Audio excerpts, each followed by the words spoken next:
और जी मेरा उमर उठ गया है, देखो माशाल्लाह मसाला बना लिया। देखो मैं सालन बना लगी है, टमाटर कटिंग की जी। उमर ने फड़ के बैठा है मुनीब, मैं नाल बना रही है मसाला। देखो क्या बना रही है? आलू और करेले। अंकल आंटी अस्सलाम वालेकुम प्यारे बहन भाइयों, क्या हाल चाल? तो अल्लाह ताला खुश रखे, आबाद रखे, हर परेशानी तो महफूज रखे। और जो बहन भाई परेशान अल्लाह पाक उन्होंने परेशानी दूर करे। जो बीमार ने अस्पतालों घर अल्लाह पाक तंदुरुस्ती सेहत वाली लम्मी जिंदगी देवे। जिन्हों की औलाद नहीं है अल्लाह ताला नेक साले औलाद देवे। और अल्लाह पाक साड़ी भी परेशानी दूर करे। और ऐसे नेक दुआ ने वीडियो का करते हैं जी आगाज़। और माशाल्लाह जी बच्चे गए ने स्कूल, नाश्ता कर लिया सी, स्कूल गए ने। और मैं भी घर का फिर ऐसा ऐसा काम कर लिया है, क्योंकि तुहानू पता छोटा बच्चा सुता हो तो सारे काम कर लवो। और बच्चा जागदा हो फिर कोई काम नहीं होंदा, क्योंकि उन्होंने ये होंदा कि मैनू फड़ो जी, मैनू खड़ाओ। और मैं जल्दी जल्दी झाड़ू लगाई और बर्तन धोते और कमरे की सफाई भी कर ली। तुहानू दिखाने जी सफाई कर ली सी। और काका मेरा देखो सो रहा माशाल्लाह। और उठन का टाइम है, क्योंकि उन्हें पता चल जाता है बच्चों को कि साडी मम्मा हुण फारग हो गई है और उठ जाइए असीं हुण। यह किचन साडा तुहानू पता ही है जी, बर्तन वगैरह भी धोले सी, झाड़ू लगाई। यह देखो जी। और असी यह बनाया जी बरांडा टाइप। देखो पहले वैसे कपड़ा बनिया सी, हुण असी वास बन के और उहदे उत्ते जी बरांडा जहा बना। नाल यह आ कि काफ़ी सर्दी की ना बचत हो जाती है, हवा चल रही है जो कमरे च नहीं जाती ज़्यादा हवा, क्योंकि बच्चा छोटा है, पहली सर्दी है और पहली सर्दी तो बच्चे को बचाना पैंदा है जी। बाकी है कि अल्लाह पाक वारस होंदा जी बच्चों का, अल्लाह मालिक के। लेकिन कोशिश ये होंदी कि बच्चे को सर्दी ना लगे। और सेन भी छोटा है, धुप्प भी साढ़े बहुत ही घट आती, तुहानू दिखाने किन्नी क धुप्प आएगी साढ़े। ऐ सिर्फ दरवाजे के अगे अगे धुप्प आएगी थोड़ी थोड़ी, बाकी सारे ना छां ही होएगी। और काका मेरा उठ गया और पहले फड़ते हैं जी। और जी ये देखे, ये है जी मेरा काका मोहम्मद उमर शहजादा। ये देखे उमर, उमर छोना काका। और ये देखे मैंने अभी फिल्टर। और जी मेरा उमर उठ गया है, देखो माशाल्लाह। उमर उमर शहजादा, उमर छोना। ये देखो जी माशाल्लाह मेरा उमर काका मेरा उठ गया है। और देखो उन्होंने कपड़े तब्दील किए ने। और यह देखो जी सर्दी वाले कपड़े अजे नहीं है, और सर्दी भी काफ़ी आ गई ज़्यादा। यह देखो दो कमीज़ा पाई हुई हैं, नीचे कमीज़ ए ऊपर पाई हुई है। और यह भी अद्धे बाजू वाली है, शर्ट है। और मोटे कपड़े हजे नहीं लियाते क्योंकि हजे गुंजाइश नहीं है। और इंशाल्लाह लियावांगे जी, क्योंकि छोटा बच्चा है, फिर सर्दी है बहुत ज़्यादा। तो बच्चे वास्ते तुहानू पता हाई नैक जराबा और मोटे कपड़े होने चाहिए, जर्सियाँ। यह सूट नाल दी पाई है जी टोपी। और यह इन्नी मोटी नहीं है, यह पतली जी है। तो सर्दियों वास्ते कपड़े हजे नहीं लियावांगे इंशाल्लाह जी, ज़ाहिर सर्दी बहुत है। और मेरा काका माशाल्लाह खेल लिया है जी। देखो उमर है मेरा माशाल्लाह, उमर शहजादा है जी। चा उमरे छोना। और जी बाहर आ गए सब्जी वाला और लेंदे जी सब्जी की पकाने। अज देखते हैं जी की पकाना है, कोई समझ नहीं आती, रोज़ का ही मसला जी पकाने का। देखते हैं सब्जी वाले को केड़ी सब्जी है जी। बच्चे स्कूल ने और वीडियो मैं खुद बना रही हैं। और देखो उमर में फड़िया है। और यार देखो दुपट्टे च लपेटिया है, कंबल वगैरह भी जी गर्म नहीं है इन्हों का, तो वह भी लवांगे जी सर्दियों वास्ते। और मैं सब्जी वाले को अज ले जी करेले, शुक्र अलहमदुलिल्लाह। तुहानू दिखाने जी ए देखो जी माशाल्लाह करेले ले अज, मैं क्या वही बना लें दोपहर में सालन। और उमर बहुत तंग करता जी मैनू, अज लगता ना पता चल रहा मेरी मम्मा वीडियो बना रही है। अज जरा ना चुप करके बैठे हुए ने काकी जो ना पता लग गया सी मम्मा काम करती पई सी ना। हाँ जी देखो जी। और जी नदीम गए ने, अल्लाह करे काम मिल जाए कोई मजदूरी का, तो चलो घर का गुजारा बहुत मुश्किल होया पिया है जी, क्योंकि महंगाई बहुत ज़्यादा हो रही है। जिमें जिमें टाइम गुजरता है महंगाई होर ज़्यादा है जी। तो बहुत मुश्किल होया जी घर का गुजारा, बिल किराए, घर के खर्चे, बच्चों के माशाल्लाह स्कूल, तो बहुत मुश्किल हो जाता है जी। तो दिहाड़ी लगे तो घर का खर्चा चल जाता, ना लगे तो बस अल्लाह वारस होंदा जी गरीब बंदे का। किराए के मकान ते फिर बहुत ही मुश्किल होया। और तुहानू दस्सिया सी ना मकान बिल्कुल ही दीवारां फटियां पईयां ने, और बहुत ही डर लगता है। बस अल्लाह के आसरे ते बैठे हैं जी। उन्होंने कहने हैं तो वो तो कहते भाई तुसीं नहीं रहना, खाली कर दो, बस असीं कहते ही नहीं है, तो बस गुजारा करते पे हैं कि जिमें कोई गुंजाइश हो, कोई पैसे हत्थ च बंदा मकान चेंज कर ले।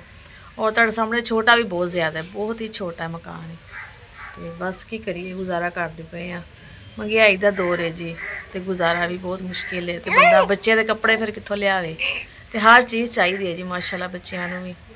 ਤੇ ਫਿਰ ਵੀ ਲਿਆਵਾਂਗੇ ਜੀ, ਅੱਲਾਹ ਪਾਕ ਦੇਗਾ इंशाल्लाह। ਅੱਲਾਹ ਪਾਕ ਕੋਈ ਵਸੀਲਾ ਬਣਾਏਗਾ, ਬਿਹਤਰ ਵਸੀਲਾ ਬਣਾਏਗਾ, ਔਰ ਬੱਚਿਆਂ ਦੇ ਸਰਦੀਆਂ ਵਾਲੇ ਮੋਟੇ ਕੱਪੜੇ ਵੀ ਜ਼ਰੂਰ ਲਿਆਵਾਂਗੇ। ਬਸ ਕੰਮ ਮਿਲਦਾ ਜਾਵੇ ਨਾ, ਤਬੀਅਤ ਇਹਨਾਂ ਦੀ ਸਹੀ ਰਹਿੰਦੀ, ਤਬੀਅਤ ਬਿਲਕੁਲ ਸਹੀ ਹੋ ਜਾਵੇ ਨਾ, ਫਿਰ ਤਾਂ ਮੈਨੂੰ ਪਰੇਸ਼ਾਨੀ ਨਹੀਂ ਹੁੰਦੀ। ਫਿਰ ਤਾਂ ਕੋਈ ਨਾ ਕੋਈ ਕੰਮ ਕਰ ਲੈਂਦੇ ਨੇ, ਤੇ ਚਲੋ ਘਰ ਦਾ ਨਿਜ਼ਾਮ ਚੱਲਦਾ ਵੇ। ਥੋੜ੍ਹੇ ਥੋੜ੍ਹੇ ਪੈਸੇ ਜਮ੍ਹਾਂ ਕਰਦੇ, ਕਿਰਾਇਆ ਭਰਦੇ ਆ। ਕਿਸੇ ਟਾਈਮ ਸਾਡੇ ਕੋਲ ਕਿਰਾਏ ਦੇ ਪੈਸੇ ਨਹੀਂ ਹੁੰਦੇ, ਮਾਲਕ ਮਕਾਨ ਵੀ ਬਹੁਤ ਤੰਗ ਕਰਦਾ ਏ। ਬਸ ਅੱਲਾਹ ਵਾਰਿਸ ਹੈ ਜੀ, ਔਰ ਕੀ ਕਰ ਸਕਦਾ ਹੈ ਇਨਸਾਨ। ਔਰ ਜੀ ਬਣਾਉਂਦੇ ਆ ਸਬਜ਼ੀ, ਇਹਨਾਂ ਨੂੰ ਨਮਕ ਲਾ ਕੇ ਕੱਟ ਕੇ ਕਰੇਲਿਆਂ ਨੂੰ ਥੋੜ੍ਹੀ ਦੇਰ ਧੁੱਪ 'ਚ ਰੱਖਦੇ ਆ, ਔਰ ਇਹਨਾਂ ਦੀ ਕੋੜ ਵਗੈਰਾ ਖ਼ਤਮ ਹੋ ਜਾਏਗੀ। ਫਿਰ ਬਣਾਉਂਦੇ ਆ ਜੀ ਦੁਪਹਿਰ ਦਾ ਸਾਲਨ, ਔਰ ਬੱਚੇ ਵੀ ਫਿਰ ਮਾਸ਼ਾਅੱਲਾ ਆ ਜਾਣਗੇ, ਔਰ ਉਹਨਾਂ ਦੇ ਵੀ ਖਾਣ ਦਾ ਟਾਈਮ ਹੋ ਜਾਣਾ ਹੈ। ਕਰੇਲੇ ਜੀ ਕੱਟ ਕੇ ਨਮਕ ਲਾਇਆ ਏ, ਮੈਂ ਕਿਹਾ ਇਹਨਾਂ ਦੀ ਕੋੜ ਨਿਕਲ ਜਾਏਗੀ, ਫਿਰ ਇਹਨਾਂ ਨੂੰ ਘਿਓ 'ਚ ਤਲ ਕੇ ਬਣਾਉਂਦੇ ਜੀ ਸਾਲਨ। ਔਰ ਇਹ ਬੀ ਨੇ ਕਰੇਲਿਆਂ ਦੇ, ਇਹਦੇ ਵਿੱਚੋਂ ਕੱਢੇ ਨੇ ਜਿਹੜੇ, ਇਹਨਾਂ ਨੂੰ ਨਮਕ ਲਾਇਆ ਏ। ਥੋੜ੍ਹੀ ਦੇਰ ਇਹ ਵੀ ਧੁੱਪੇ ਪਏ ਰਹਿਣਗੇ, ਫਿਰ ਇਹਨਾਂ ਨੂੰ ਕੁੱਟ ਕੇ ਇਹਨਾਂ ਦਾ ਮਸਾਲਾ ਬਣੇਗਾ। ਮਸਾਲਾ ਬਣਾ ਲਿਆ, ਦੇਖੋ ਮੈਂ ਸਾਲਨ ਬਣਾਉਣ ਲੱਗੀ ਹਾਂ। ਇਹ ਟਮਾਟਰ ਕਟਿੰਗ ਕੀਤੇ ਹੋਏ ਆ, ਇਹ ਅਦਰਕ ਲਸਣ ਔਰ ਹਰੀ ਮਿਰਚ ਇਹ ਕੁੱਟ ਕੇ ਰੱਖਿਆ ਹੈ, ਨਾਲ ਹੀ ਉਹ ਕਰੇਲਿਆਂ ਦੇ ਬੀਜ ਨਾਲ ਹੀ ਕੁੱਟ ਲਏ ਨੇ ਮੈਂ। ਔਰ ਇਹ ਆਲੂ ਕੱਟ ਕੇ ਮੈਂ ਧੋ ਕੇ ਲਿਆਈ ਜੀ, ਦੇਖੋ ਪਿਆਜ਼ ਵੀ ਧੋ ਕੇ ਲਿਆਈ, ਕਟਿੰਗ ਕਰ ਲਏ ਨੇ, ਔਰ ਕਰੇਲੇ ਵੀ ਧੋ ਕੇ ਲਿਆਈ। ਸਾਰੀ ਚੀਜ਼ਾਂ ਮੈਂ ਦੇਖੋ ਰੱਖ ਲਿਆ ਆਪਣੇ ਕੋਲ, ਔਰ ਬਣਾਉਣ ਲੱਗੀ ਹਾਂ ਜੀ ਮੈਂ ਸਾਲਨ। ਹੁਣ ਕਿਚਨ ਦੇ ਵਿੱਚ ਹੁਣ ਮੈਂ ਲੱਗੀ ਹਾਂ ਸਾਲਨ ਬਣਾਉਣ, ਔਰ ਕਰੇਲੇ ਪਹਿਲੇ ਘਿਓ ਦੇ ਵਿੱਚ ਅੱਛੀ ਤਰ੍ਹਾਂ ਫਰਾਈ ਕਰ ਲਈਏ, ਲਾਲ ਕਰ ਲਈਏ। ਉਸ ਤੋਂ ਬਾਅਦ ਫਿਰ ਉਹਨਾਂ ਬਣਾਵਾਂਗੇ ਜੀ ਮਸਾਲਾ, ਉਹ ਵੀ ਤੁਹਾਨੂੰ ਦਿਖਾਉਂਦੇ ਹਾਂ ਜੀ। ਔਰ ਜੀ ਹੁਣ ਕਰੇਲੇ ਮੈਂ ਘਿਓ ਦੇ ਵਿੱਚ ਦੇਖੋ ਤਲਦੀ ਪਈ ਹਾਂ, ਫਰਾਈ ਕਰ ਰਹੀ ਹਾਂ ਇਹਨਾਂ ਅੱਛੀ ਤਰ੍ਹਾਂ, ਥੋੜ੍ਹਾ ਲਾਲ ਕਰਕੇ ਫਿਰ ਬਣਾਉਣੀ ਜਿਹੜਾ ਦਾ ਮਸਾਲਾ। ਕਾਫੀ ਲੋਕ ਤੇ ਉਬਾਲ ਕੇ ਵੀ ਬਣਾਉਂਦੇ, ਮੈਂ ਦੇਖਿਆ ਨੇ ਵੀਡੀਓ ਵਿੱਚ, ਉਬਾਲ ਕੇ ਕਰੇਲੇ ਬਣਾਉਂਦੇ ਨੇ, ਗੋਭੀ ਦੇ ਸਾਲਨ ਨਾਲ ਉਬਾਲ ਕੇ ਬਣਾਉਂਦੇ ਨੇ, ਲੇਕਿਨ ਉਹ ਨਾ ਜ਼ਾਇਕਾ ਨਹੀਂ ਦਿੰਦਾ। ਮੈਂ ਤਾਂ ਇਸ ਤਰ੍ਹਾਂ ਬਣਾਉਂਦੀ, ਮੈਂ ਨਹੀਂ ਉਬਾਲਦੀ, ਮੈਨੂੰ ਉਬਾਲੇ ਨਾ ਅੱਛੇ ਨਹੀਂ ਲੱਗਦੇ, ਕਿਉਂਕਿ ਉਹਨਾਂ ਦਾ ਅਸਰ ਤਾਂ ਖਤਮ ਹੋ ਜਾਂਦਾ ਹੈ ਉਬਾਲ ਕੇ ਸਾਲਨ ਬਣਾਉਣ ਦਾ। ਬਸ ਆਪਣਾ ਆਪਣੇ ਖਾਣ ਦਾ ਤਰੀਕਾ ਹੈ, ਔਰ ਬਣਾਉਣ ਦਾ ਤਰੀਕਾ ਹੈ। ਦੇਖੋ ਇਹ ਵੀ ਫਰਾਈ ਹੋ ਗਏ ਨੇ ਕਰੇਲੇ ਮੇਰੇ, ਔਰ ਇੱਧਰ ਮੈਂ ਪਿਆਜ਼ ਰੱਖੇ ਹੋਏ ਨੇ, ਮੈਂ ਕਿਹਾ ਇਹਦੇ ਨਾਲ ਹੀ ਮਸਾਲਾ ਬਣਾ ਲੈਂਦੇ ਹਾਂ। ਦੋਨਾਂ ਚੁੱਲ੍ਹਿਆਂ ਦਾ ਇਹੋ ਤਾਂ ਫਾਇਦਾ ਵਾ, ਦੋਨਾਂ ਚੁੱਲ੍ਹੇ 'ਤੇ ਬੰਦਾ ਸਕੂਨ ਨਾਲ ਸਾਲਨ ਬਣਾ ਲਵੇ, ਇੱਕ ਦੇ ਕੇ ਰੋਟੀ ਬਣਾ ਲਵੇ। ਇਹਨਾਂ ਨੂੰ ਹੁਣ ਮੈਂ ਨੀਚੇ ਉਤਾਰ ਦੀ ਜੀ, ਕੜਾਹੀ ਬਿਲਕੁਲ ਫਰਾਈ ਹੋ ਚੁੱਕੇ, ਦੇਖੋ ਲਾਲ ਹੋ ਚੁੱਕੇ ਨੇ। ਮੈਂ ਗੈਸ ਬੰਦ ਕਰ ਦਈਏ, ਔਰ ਇੱਧਰ ਜਲਦੀ ਜਲਦੀ ਮਸਾਲਾ ਤਿਆਰ ਕਰ ਲਈਏ। ਮੈਂ ਨਾਲ ਬਣਾ ਰਹੀ ਮਸਾਲਾ, ਦੇਖੋ ਬਸ ਪਿਆਜ਼ ਬਰਾਉਨ ਹੋ ਰਹੇ ਨੇ, ਔਰ ਇਹ ਦੇਖੋ ਇਹ ਬਿਲਕੁਲ ਕਰੇਲੇ ਫਰਾਈ ਹੋ ਗਏ ਨੇ, ਲਾਲ ਹੋ ਚੁੱਕੇ ਨੇ। ਇਹਨਾਂ 'ਚ ਪਾਉਂਦੇ ਜੀ ਮਸਾਲਾ, ਪੀਸਿਆ ਹੋਇਆ ਅਦਰਕ ਲਸਣ, ਥੋੜੇ ਮੈਂ ਕਿਹਾ ਪਿਆਜ਼ ਹੋ ਜਰਾ ਲਾਲ ਹੋ ਜਾਣ ਜੀ। ਪਿਆਜ਼ ਦੇਖੋ ਬਰਾਉਨ ਹੋ ਗਏ ਨੇ, ਪਾਉਂਦੀ ਹਾਂ ਜੀ ਮਸਾਲਾ ਪਿਆ ਹੋਇਆ, ਬਿਸਮਿਲ੍ਲਾਹ।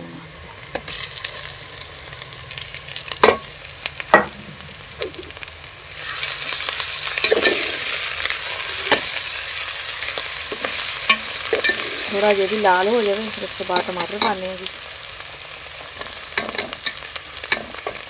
माशाल्लाह मसाला हो गया लाल, और पाने लगी है जी नमक मिर्च और टमाटर। बिस्मिल्लाह।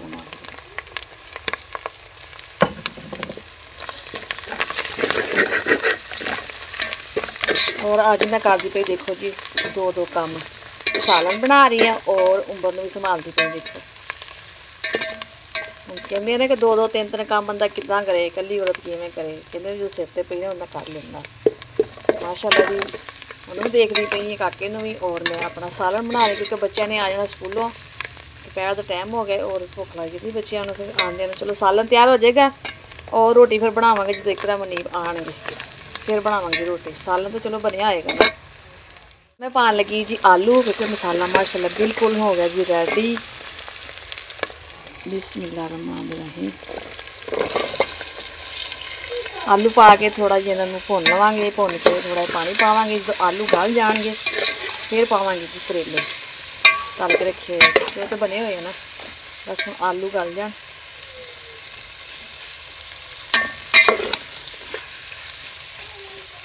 माशाल्लाह आ गए ने बच्चे, और बच्चे घर आ जान तुहानूं पता फिर शोर शराबा शुरू। जिन्ना देर स्कूल गए ने उन्नी देर शोर शराबा नहीं होंदा, स्कूलों जिवें आना इन्हां दा शोर शराबा शुरू हो गया।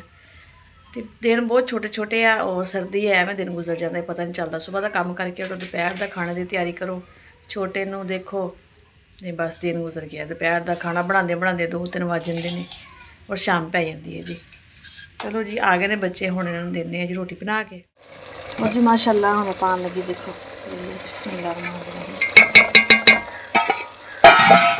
थोड़ी देर पा के दम बना देंगे। साडा सालन माशाअल्लाह हो जाएगा तैयार।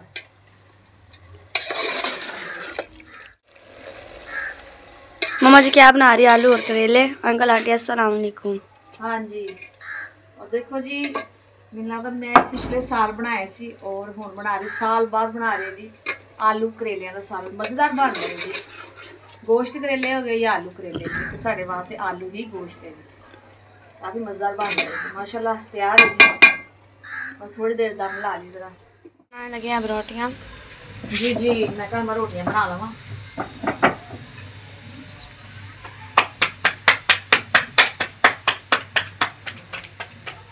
तो हम पहले धो के ले आई सी।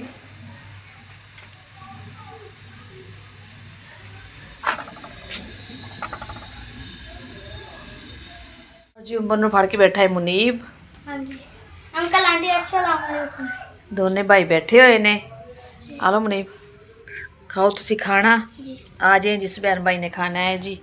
और उमर नूं मैनूं फड़ा दो तुसी, ठीक है। हाँ जी भैया मैं सुला देवां, इन्हें सोना है हुण। तुसी खाना खा लो। उमर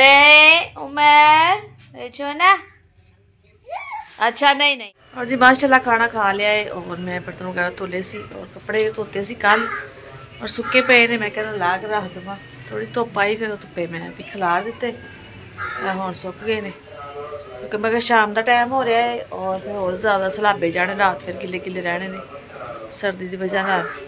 इन्हां ला के तय ला के अंदर रख दें। और जी ये साड़ी आज की रूटीन, आज की वीडियो सी। साड़ी वीडियो पसंद आई हो सब बहन भाई तो लाइक करियो, शेयर करियो, सब्सक्राइब करियो। जो जो भी बहन भाई सब देख रहे हैं पाकिस्तान इंडिया बरोने मार्क तो सब नूं अस्सलाम वालेकुम। पाकिस्तान जिंदाबाद। अल्लाह हाफिज़ जी, जना रहे खुश रहे आबाद रहे।